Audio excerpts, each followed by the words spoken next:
Tudo bem com vocês? Estou de volta com o seu Conexão Saber. Hoje para discutir um tema que vai pegar fogo. É um tema muito polêmico, atual. O tema é psicanálise. Ciência ou pseudociência? Cresce a fila das pessoas que dizem que a psicanálise não é uma ciência. No máximo, um misticismo de luxo aí, mas não tem nada a ver com ciência. E eu trouxe para esse debate, vocês já sabem, né? Meu assessor para assuntos difíceis. É o Bruno. Tudo bem, Bruno? Olá, professor. Olá, ouvinte ou espectador. E estamos aí para discutir esse assunto. E obrigado pelo assessor de problemas difíceis, porque eu, como o que ainda resta de engenheiro em mim, gosta de resolver problemas difíceis, né?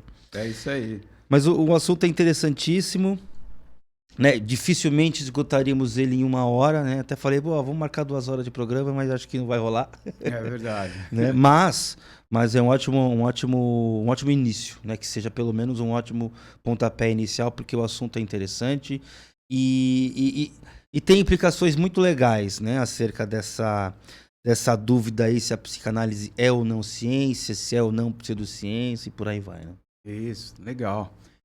Eu vou começar falando sobre um acontecimento em 1995. A Biblioteca Norte-Americana havia programado uma exposição sobre a vida e a obra do Freud. E naquele momento aconteceu algo inesperado. A Biblioteca Nacional teve que cancelar a exposição por causa de um abaixo-assinado que foi feito por diversos cientistas que diziam que a psicanálise não devia ser exposta tão positivamente, porque ela não era uma ciência. E lembro até na época de ter lido a grande historiadora e psicanalista Elizabeth Rodinesco, chegou até a brincar, né?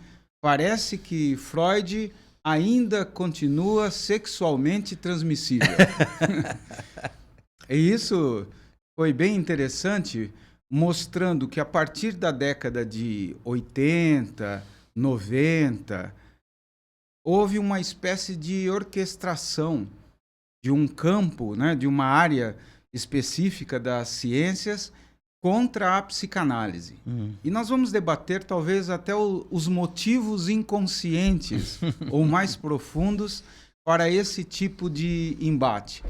É interessante dizer que talvez os motivos não sejam só científicos. Talvez existam outros motivos. Poderíamos mostrar, né, a partir de dados que eu colhi na própria rede, que nos Estados Unidos gasta-se mais ou menos US$ 1 bilhão com pesquisas relacionadas à saúde mental. Só que só 10% desse 1 bilhão é destinado para ciências mentais que trabalhem fora do eixo biológico. Ou seja, né, ciências que trabalhem com outras noções como sociológicas, antropológicas, recebem só 10%. Isso já demonstra claramente o que a ciência começa a ser dentro da contemporaneidade. Sim. E nós vamos aprofundar um pouco disso, vamos entender melhor, né, esses motivos talvez mais inconscientes. Mas para não nos perdermos, eu fiz aqui um pequeno roteiro e eu vou começar por essa pergunta. Bruno, qual a relevância da psicanálise, em sua opinião, no mundo acadêmico atual? Dá para mensurar? Eu acho que dá. Eu acho que dá para chegar próximo, viu? Né, como diria Lacan, né, dá para tocar não, né, mas chegar bem próximo do real ali, né? Encostar, tangenciar, né, em alguma dose. Eu acho que eu só não vou lembrar o texto, mas o Freud ele comenta, né, que a primeira ferida narcísica foi o homem ter descoberto com Copérnico que ele não, que a Terra, né, não é o centro do universo e sequer é o centro do sistema solar. Então a Terra é mais um planetinha, né, como qualquer outro, circulando em volta de uma, né, orbitando, para ser mais preciso, em volta de uma estrelinha que também não é grande coisa, que é o Sol. Então, a primeira ferida narcísica foi essa. A segunda foi com Darwin, né, que mostrou, olha, nesse planetinha aí nós somos aí só mais uma espécie. A gente faz, acontece, tal, né? A gente inventa um monte de coisinhas legais, mas a gente é só mais uma espécie como qualquer outra, né? E o Freud trouxe a ideia de que, olha, o eu não é senhor na sua própria casa. Então essa parte mais consciente, essa parte mais acessível, ela não tá ali, né? Não tá ali sozinha. Então eu acho interessantíssima essa ideia da percepção que o Freud teve, né? Dessa síntese que ele acaba de trazer, porque se você parar para pensar, não existe a ciência, né, em si. Existem os cientistas. E esses têm os seus viés, tanto é que eles, inclusive, são bem preparados, né, contra esse tipo de coisa, né? Então é interessante como, querendo ou não, existe uma noção de que alguma coisa pode escapar ao controle, então ele se cerca todo, né? A ciência se blinda, se cerca dessa influência que sabe-se lá de onde vem, né? E dá para perceber com isso que alguma noção de inconsciente, alguma noção de que alguma coisa acontece sem passar pela consciência, está bastante calcada, está bastante estabelecida lá na academia, né? E a psicanálise ela vem mostrar alguma coisa que a gente muitas vezes não está muito afim de olhar. Essa é a grande, né? Essa, falando em termos mais pessoais, individuais, né? O analista é aquele que, né, ele é um apontador, né? Que ele pode apontar a dor. Ó, ali tem alguma coisa, né? O Lacan vai falar no seminário 11 uma coisa muito legal, né? Que só há causa para o que manca. Então, ó, se você errou, trocou a palavra aí, chamou a sua esposa pelo nome da sua mãe, ó, alguma coisa tem. Trocou, esqueceu esse nome, esqueceu aí o nome do seu irmão, alguma coisa tem, né? Então eu acho que eu acho que a grande relevância na academia, né, na grande relevância da psicanálise no mundo atual acadêmico, é colocar o cientista na ciência, de certa forma, né? Por exemplo, né, até interessante que você comentou na introdução, né, que já faz um bom tempo, algumas décadas que a psicanálise é atacada, né, que ela, ó, melhor você não olhar muito aí, porque esse pessoal é meio esquisito, então isso aí não é ciência, né? Já na época do Freud já existia então, isso, sim, né? sim. Agora sim. parece que da década de 80 para cá, isso vem aumentando, né? Pelo menos nos Estados Unidos. Existem dados que mostram claramente que dos anos 80 para cá, a psicanálise vai sendo marginalizada, abandonada por uma parte dos chamados cientistas, né? E isso provavelmente vai acontecendo porque os remédios não dão conta. Né? Não dão conta. Né? Quando a gente fala de indivíduos, né, dessa coisa relacional, não tem como reduzir o sujeito, né, a um laboratório, a condições laboratoriais para você ver, isso aqui acontece, eu faço isso, acontece aquilo, né, se eu faço X, acontece Y. Então não é uma... Eu acredito que o sujeito talvez seja realmente irredutível. No sentido de eu pegar um pedacinho dessa taça aqui e analisar a composição do vidro. Né? Então é intangível, impalpável. Né? Mas nesse sentido, então, a relevância, até uma insinuação do Wilton Japiaçu, um livro que liam na minha juventude, né? Psicanálise, ciência ou contra-ciência. A proposta dele é muito interessante. A psicanálise seria, em um aspecto positivo, até uma contra-ciência. Pelo menos uma contra-ciência cartesiana. Ela vem gerar uma espécie de mal-estar na ciência positivista. Ela vem gerar uma certa fissura naquelas certezas meio que dogmáticas da ciência positivista, racionalista, cientificista. Ou seja, talvez o fato de uma parte dos cientistas atacarem a psicanálise é exatamente por causa desse lugar que a psicanálise ocupa, gerando desconforto à própria ciência da certeza. Acha que isso faz sentido, Bruno? Faz sentido sim, porque, né, quando o Freud, né, quando eu comentei lá das 3 feridas narcísicas, né, que é a terceira da psicanálise, sendo ela aquela que diz que o eu não é senhor na sua própria casa, né, na sua própria morada, ele vai, a gente aponta para, olha, ali tem alguma coisa que deve ser explorada. E não é diferente do que, por exemplo, aconteceu recentemente aquele avião que caiu. Quando o avião sai do seu, né, do aeroporto A e chega no aeroporto B, tranquilo, todo mundo pega as suas coisas e vai para casa. Agora, quando no meio do caminho ele cai, a gente tem que saber o que aconteceu, para não acontecer de novo, né? Então essa coisa de que só a causa para o que manca, né?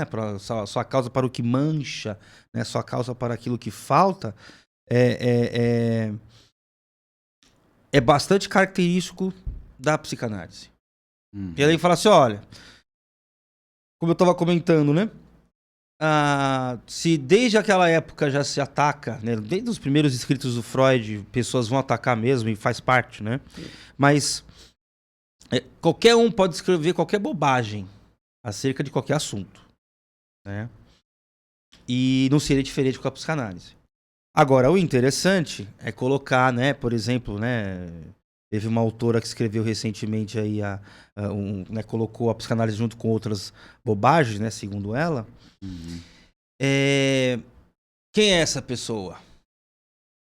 O que ela faz no mundo, né? Aí ela é uma... Eu ainda perguntaria, né? Quem a paga, né? Pois Afinal de contas, pois quem é que banca esse tipo de questionamento, Pois né? é. Que é justamente a tentativa de você soterrar alguma coisa que está ali. Então os médicos já percebem, olha, o melhor dos remédios nem sempre vai funcionar e a tendência é que mais pessoas busquem ajuda, porque, né, a gente sabe que os problemas sociais estão por aí, e que buscando ajuda, encontrando um médico, um psicólogo, ou então que receba algum tipo de receita médica, o remédio não vai funcionar tão bem quanto funcionava.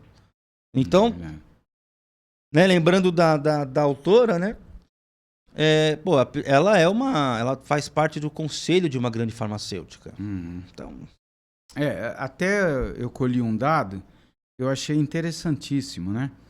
Olhando aí para os Estados Unidos, infelizmente, o paradigma, muitas vezes medicamentoso, vem de lá para cá, né? Desce do norte.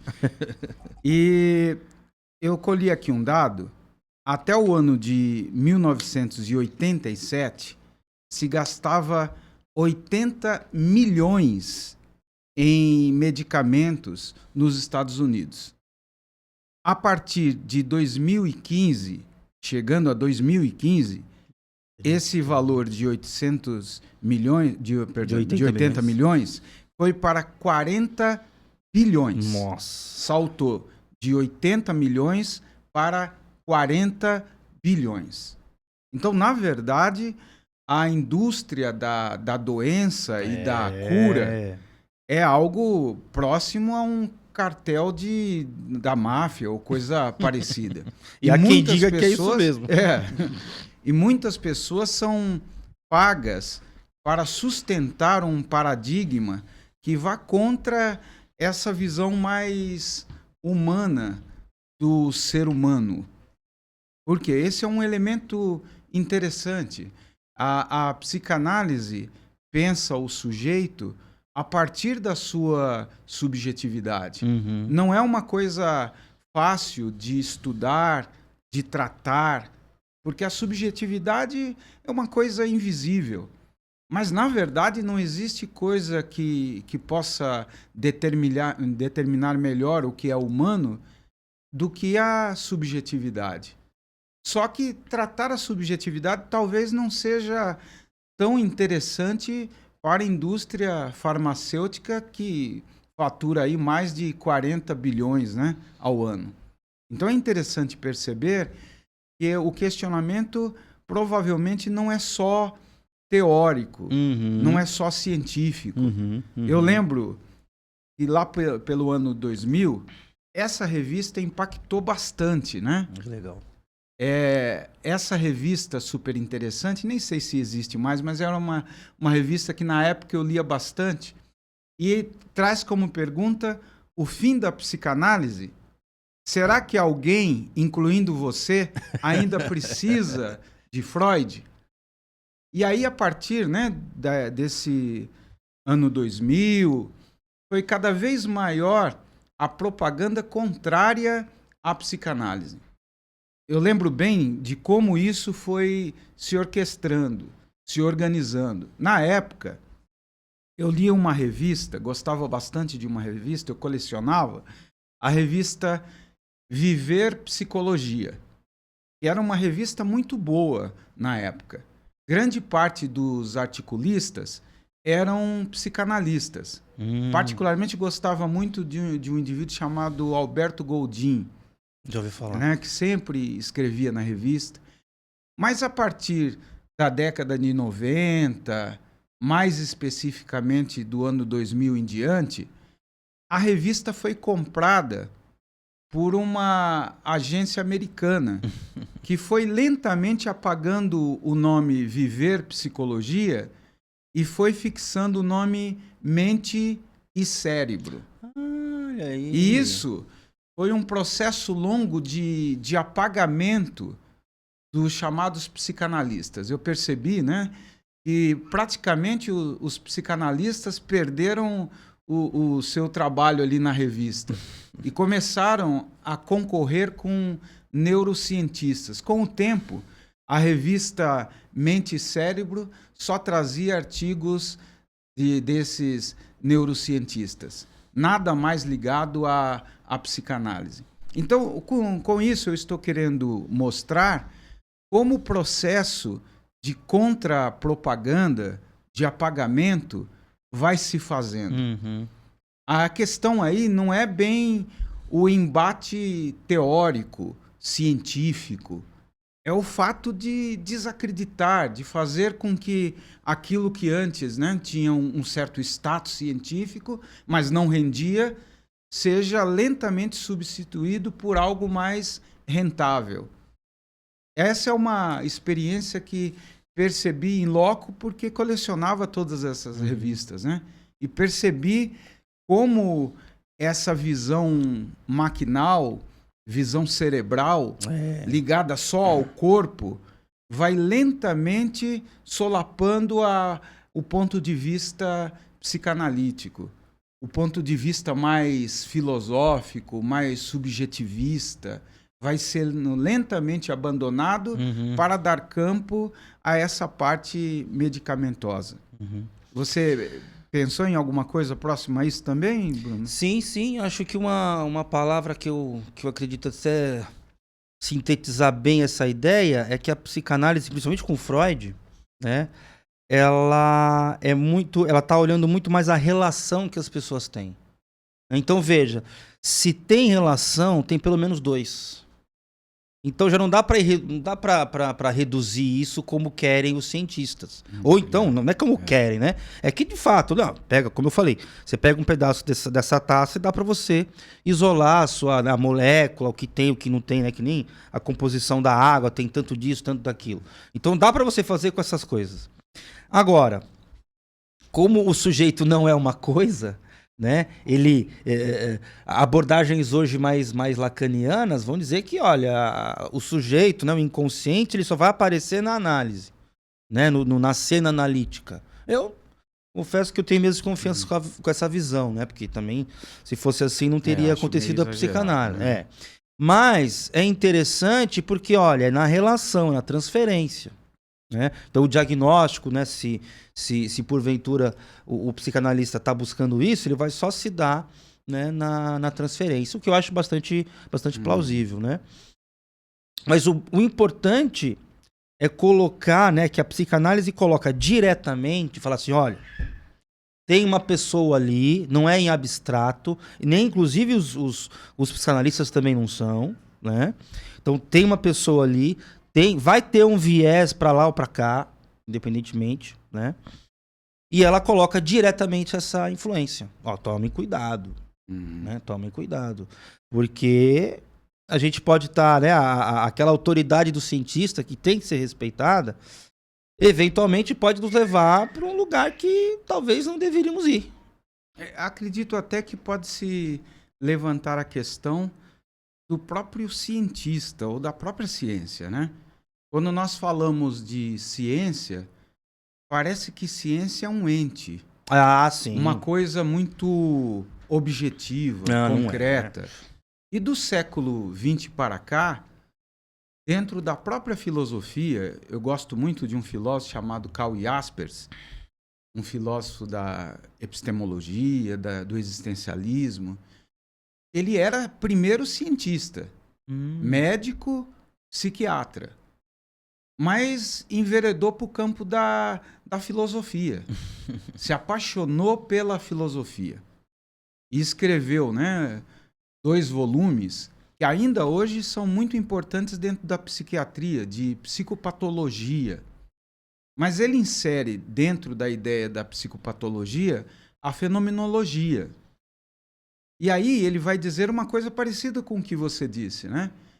Quando nós analisamos o ser humano não deve ser pensado precipitadamente como se fosse um objeto. Na verdade, ele não é um objeto. Ele se faz objeto. Por que se faz objeto? Porque a consciência, ela é tão dinâmica, tão interessantemente diferente das outras coisas que existem na natureza, que ela pode se analisar, se separar do próprio extrato concreto, que é o corpo, e se analisar propriamente como um objeto. E aí ele vai dizer uma coisa que está muito dentro desse contexto. Ele diz, olha, erra o filósofo que pensa que é cientista. E erra também o cientista que quer encarcerar a filosofia dentro dos seus domínios. O Jasper vai dizer, a filosofia não é ciência e não pode ser. Por quê? Porque é exatamente por estar fora que ela pode questionar. É por estar fora que ela pode trazer à baila a ideia de que aquele ponto de vista não é científico e sim dogmático. O Jaspers diz, a filosofia, ela é uma zeladora, ela protege a ciência contra a própria ideia do dogma, a própria ideia de ser mais do que se é. Em outros termos, né, uma ciência que quer dar todas as respostas, diz o Jaspers, é uma superstição. Eu adoro quando ele diz isso porque faz muito sentido. Sim, ela se transforma numa superstição. Porque ele diz, olha, quando o cientista examina o mundo, ele examina a partir do seu viés, do seu recorte. Sim. Por isso, o biólogo só entende o mundo a partir da biologia. O físico só entende o mundo a partir da física. O psicanalista só entende o mundo a partir da psicanálise. A filosofia estaria de fora, mostrando que o todo abrangente não pode ser captado por nenhuma dessas verdades particulares.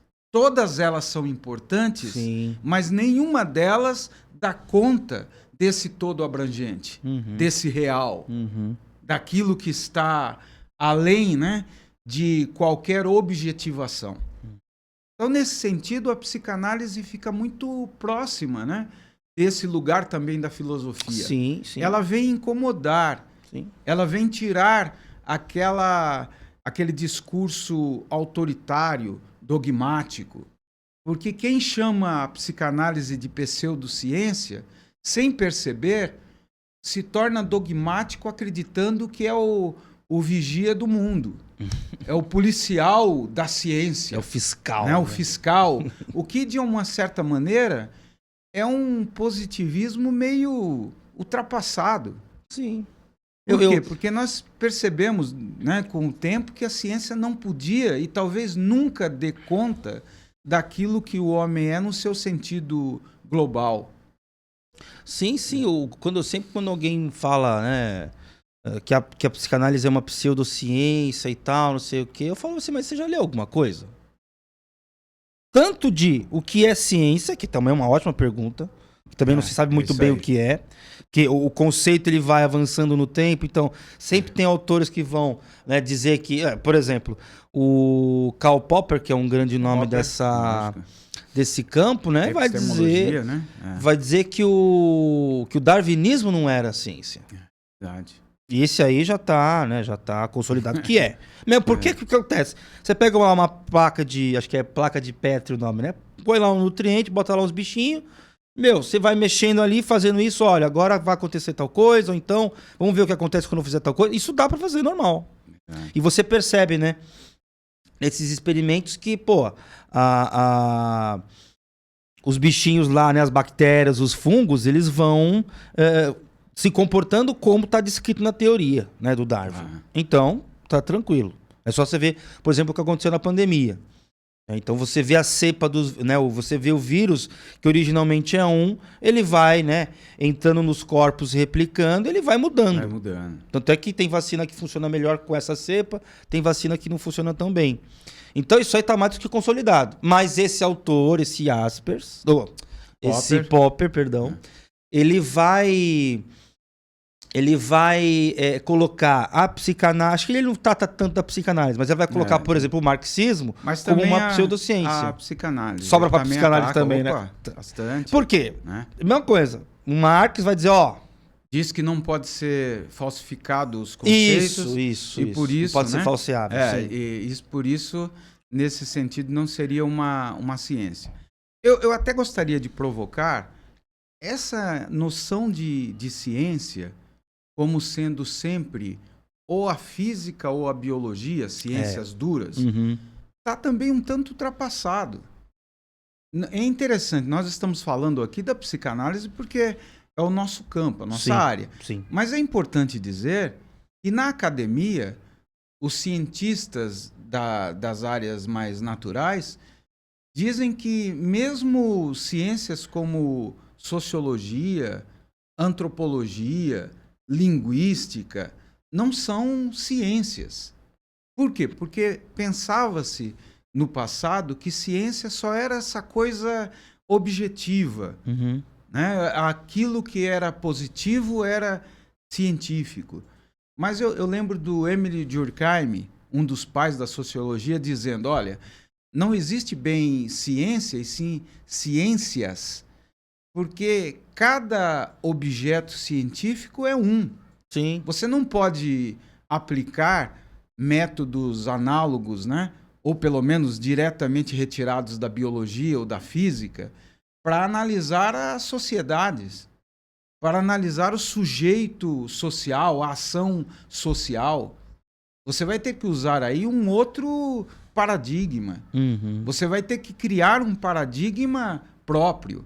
E é, de fato, o que fez com que a sociologia, a antropologia, a etnografia se desenvolvessem como ciências. Embora ainda exista o preconceito do cartesiano, de que ciência é só aquilo que pode se examinar de forma concreta. E aí o Freud, num texto, né, muito interessante, é um texto que é uma redução do texto maior de 1915, O Inconsciente. No texto menor, algumas considerações sobre o conceito de inconsciente na psicanálise, o Freud diz algo interessantíssimo. Olha, me dizem que a psicanálise não pode ser ciência porque o inconsciente não pode ser examinado, estudado diretamente, concretamente. E aí ele provoca e diz assim, Mas e a consciência? Pode? Pois é. Se o inconsciente não pode, Aí que tá. pode então a consciência? Como é que se estuda a consciência diretamente? Qual é o aparelho que existe, né, para tirar do cérebro as imagens, por exemplo, de um sonho? Qual o aparelho que você usa para você compartilhar os pensamentos do outro? Como é que você sabe que o outro pensa? Aí eu lembro do Sartre fazendo uma provocação, né? No livro Ser e o Nada, ele diz assim: você vê o outro semelhante, mas você não sabe objetivamente se ele existe como humano. Você sabe que você pensa, mas como é que você sabe que ele pensa? Você pode raptar parte do que ele é intimamente? Você só trabalha por analogia.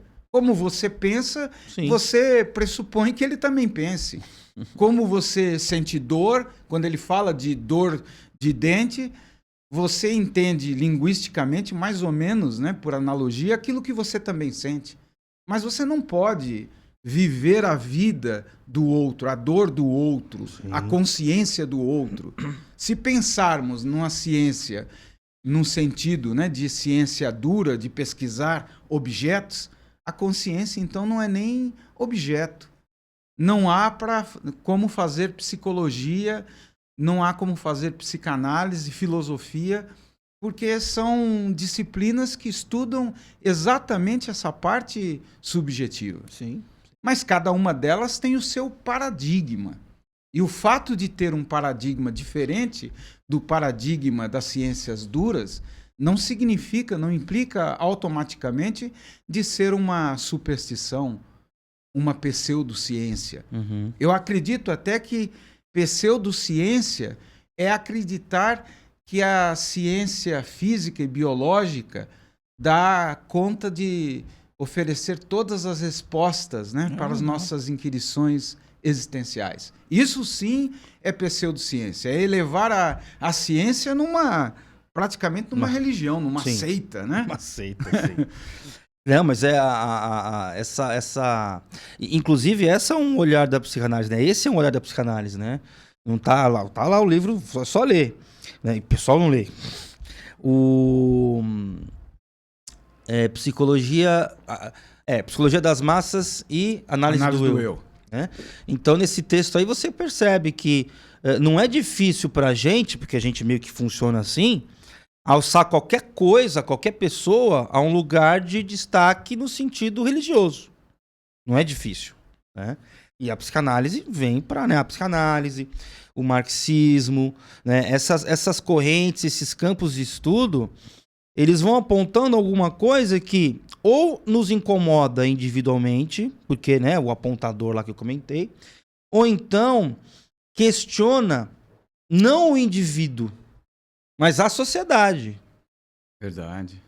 Então, colocar a psicanálise junto com o marxismo em um lugar menor de pseudociência, de quase ciência ou qualquer coisa que o valha, é você proteger alguma coisa. É uma defesa, né? É uma defesa. Diz, não ouçam esses caras, que esses caras não sabem o que estão falando, que esses caras aí não é muito diferente de horóscopo. Só falam de subjetividade. Toma uma pílula aqui que você resolve acabou. Tudo. Toma esse remédio aqui e feliz. Já foi. E se voltar, né, e se não resolver, volta aqui e toma mais. E se não resolver, compra alguma coisa. Né? Que na verdade você comprou os 2 remédios e uma terceira possibilidade para você comprar. Mas a ideia é que você desacreditar a psicanálise como ciência, né? E eu acho que, inclusive, até no critério do próprio Popper, a psicanálise ela se encaixa. Por quê, né, que eu tô falando isso? Porque quando você vai acompanhar a obra do Freud, os casos que ele traz, né, os seus textos mais teóricos, você percebe que ele vai mudando. Verdade. Né? No caso do Dora, ele fala assim, olha, eu errei aqui, não façam o que eu fiz. Então, até nisso, né? Até nisso... E mesmo seus melhores estudos, ele sempre colocava o adendo de que aquilo ali era um esforço inicial. Exatamente, que outros deviam continuar, né? exatamente. Ele Até nunca teve essa pretensão a ser guru, né? Não, nunca teve, jamais. Até até interessante, né, que recentemente eu comecei a ler, na verdade, o caso Hans, né? O Lacan, né, o Freud, se eu não me engano, ele vai dizer que no final da análise, ele, né, o Freud, ele analisa o garoto pelas cartas do pai, né? Então tem essa questão. Mas o Freud chega à conclusão de que o garotinho vai se estruturar ou então vai desembocar num neurótico. Enquanto que o Lacan já fala, não, talvez não. Talvez não, talvez aí tenha alguma coisa da lógica da perversão, alguma coisa assim. Então, quando você lê os artigos, né, os textos teóricos, os estudos de caso e etc., e tem muita ciência feita com base nos atendimentos e nos tratamentos de psicanálise ou com psicanálise, você percebe que ela é falseável, sim. Você percebe que ela tem eficácia, você percebe que ela vai se reformulando. Esse é um elemento que eu gostaria até de introduzir. Ela é falseável até no sentido entrópico. Por quê? Porque quando você analisa a psicanálise, diferente de um leigo e quer atacá-la sem nem mesmo ter estudado profundamente, nós entendemos que a psicanálise não é monolítica. Exatamente. Ela não ficou parada. Não. Se ela ficasse parada só em Freud, ela estaria mais para uma igreja, para uma religião, Exatamente, do que para uma ciência. Exatamente. Mas quem critica a psicanálise precisa entender que a psicanálise, de seu surgimento de Freud até hoje, se modificou também profundamente. Muitas das teses, muitas das teorias freudianas foram questionadas por outros grandes pensadores da psicanálise. Eu vou pegar uma coisa mais fácil, mais didática, é só pegarmos a teoria da inveja do pênis. Essa teoria da inveja do pênis, inicialmente Freud imaginava a inveja do pênis como um dado da biologia. A inveja do órgão.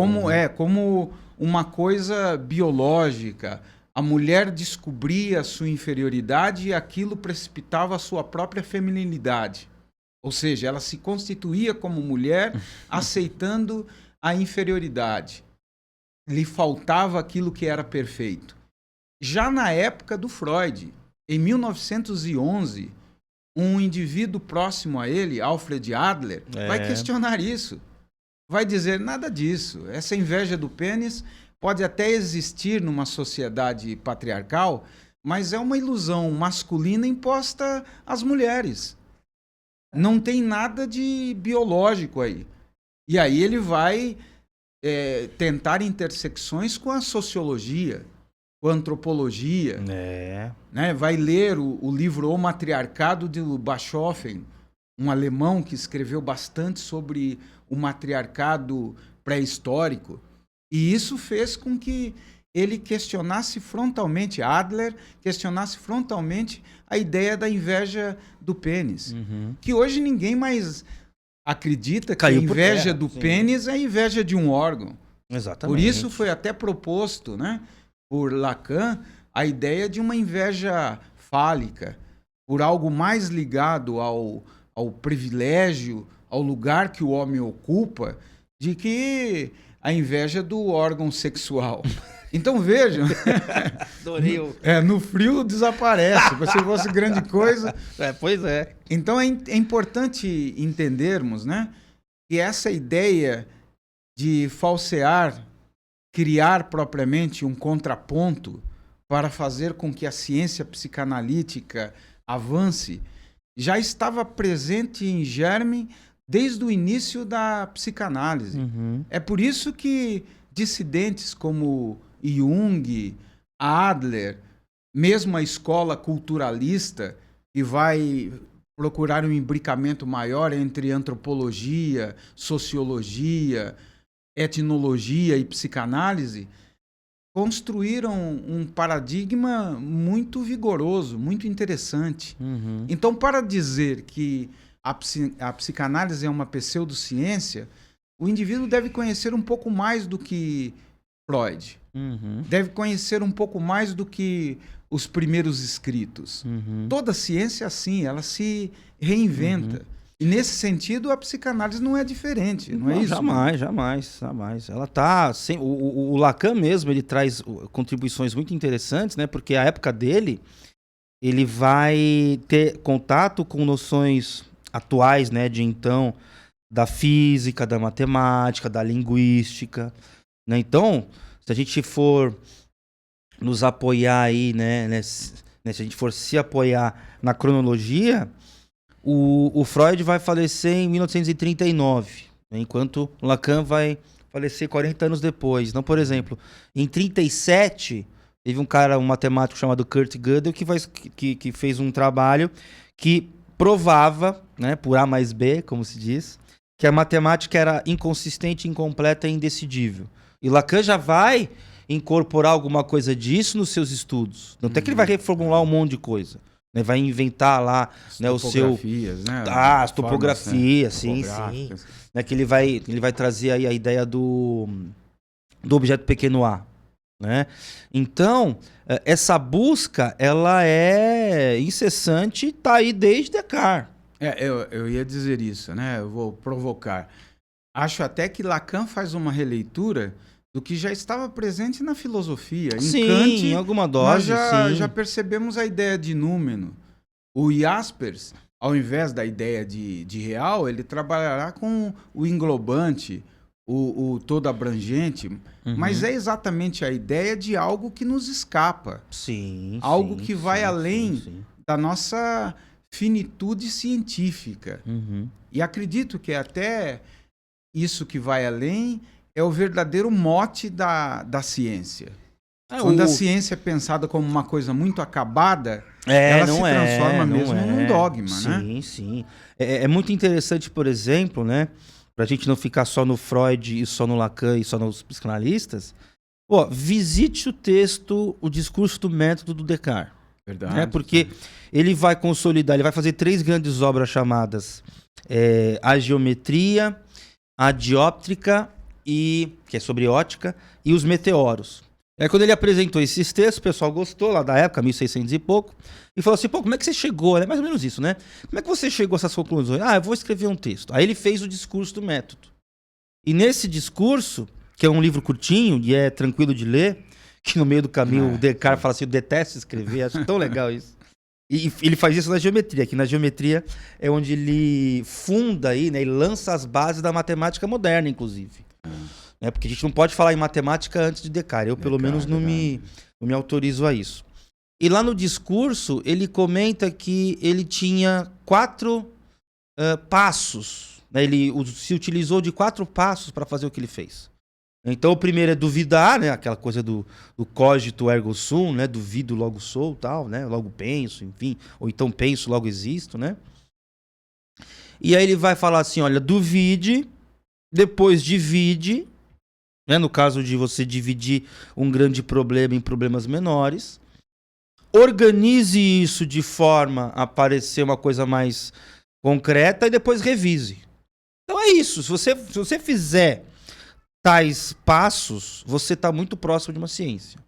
Agora, quando a gente fala de uma ciência como a física, né?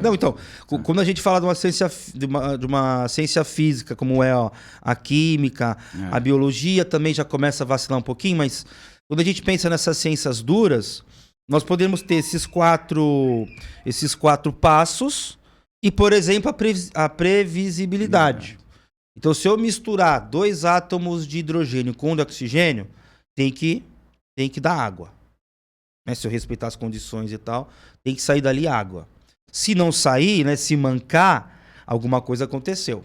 E, geralmente, né, quando se trata disso, geralmente é um instrumento que não estava muito bem calibrado, ou alguma coisa no sentido, ou a água, o oxigênio que foi utilizado não era tão bom, ou coisas assim. Né? Então, alguma coisa aconteceu para que aquilo não desse no que devia ter dado. Alguma coisa objetiva e concreta. Sim, né? Que você consiga medir. Repetir, né? Repetir, perfeito.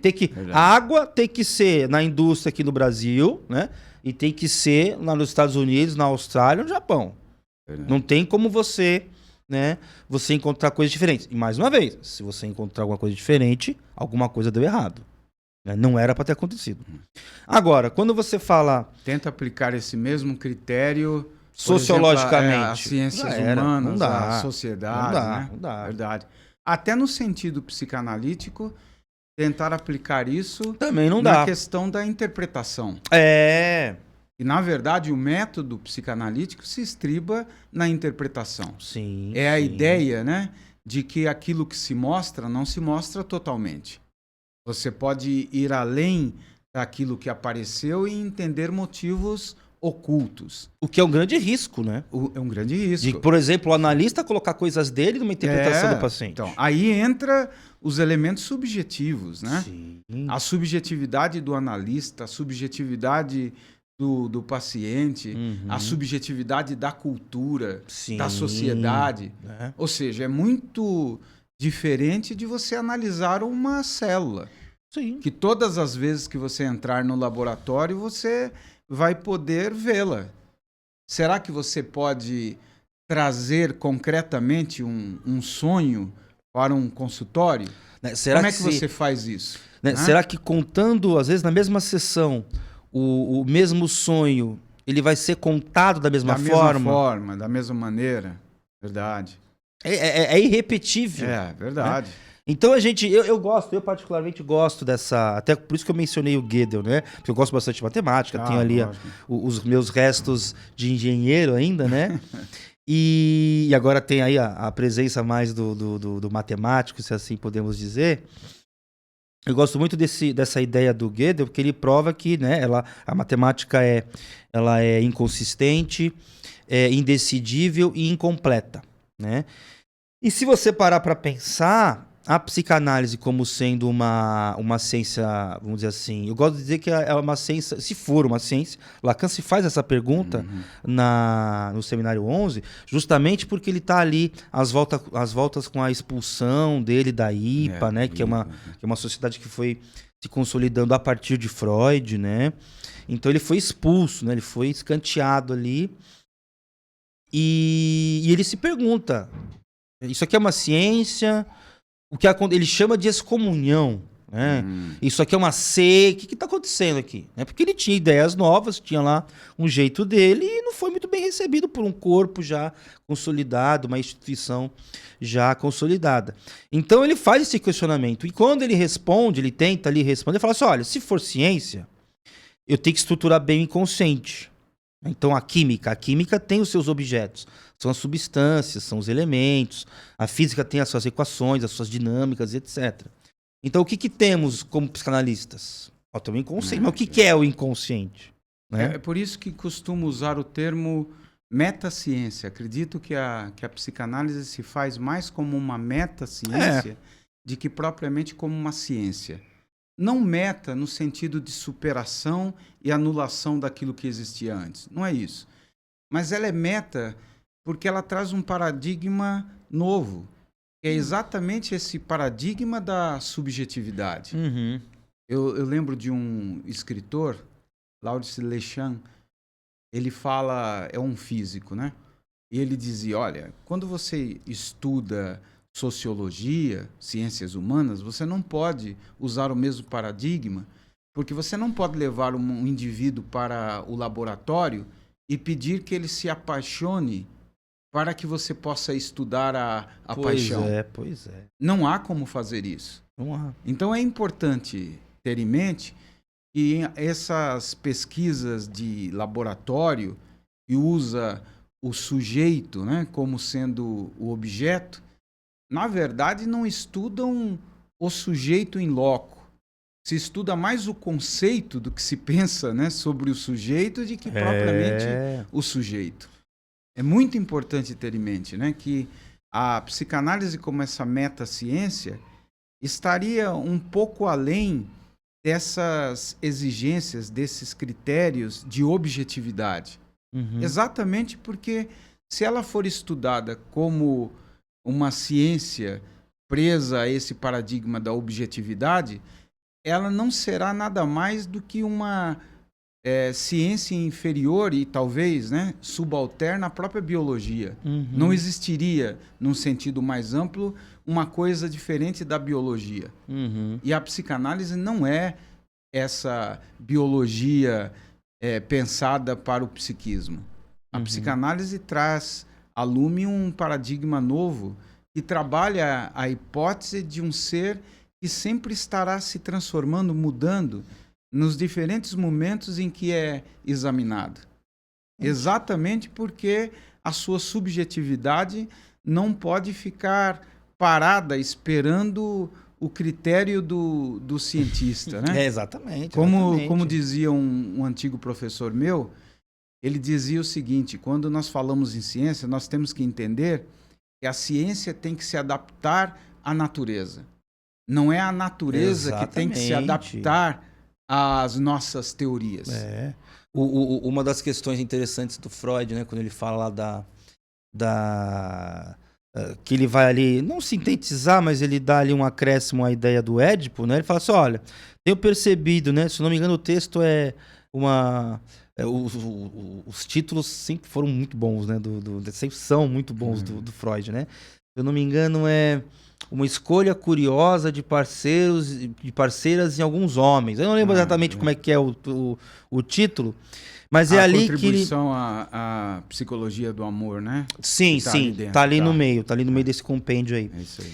E aí ele chega assim, olha, eu tenho percebido no consultório, interessante, que ele tá fazendo ali uma coisa científica. Verdade. Eu tô recebendo aqui um monte de gente, tô percebendo que alguns, não é todo mundo, alguns homens escolhem como parceiras mulheres muito parecidas com a sua mãe.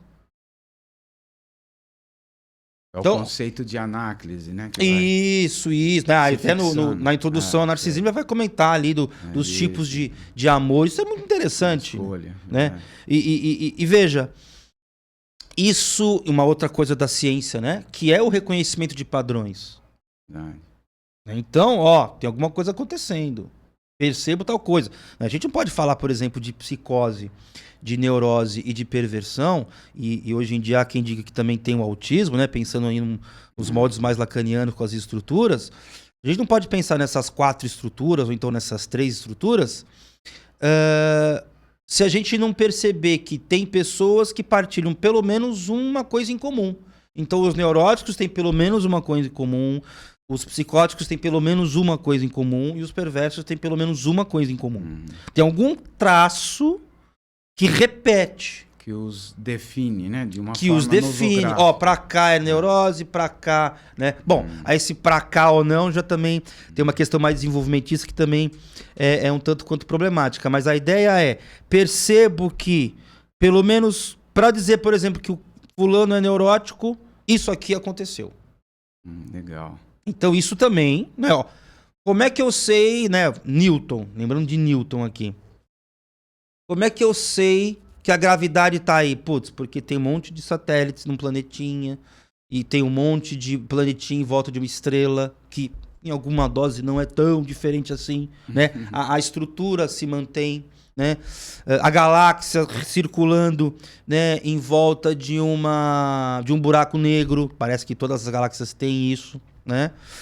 Então, é interessante perceber que se a gente está falando que ciência, por exemplo, até para terminar, que eu sei que o tempo já tá curto, né? Você percebe que existem padrões estruturais. Então, se nós estamos falando de ciência, nós estamos falando de padrões também. E a psicanálise não é diferente, né? Tá certo. Nós vamos voltar a falar Com sobre certeza. esse tema.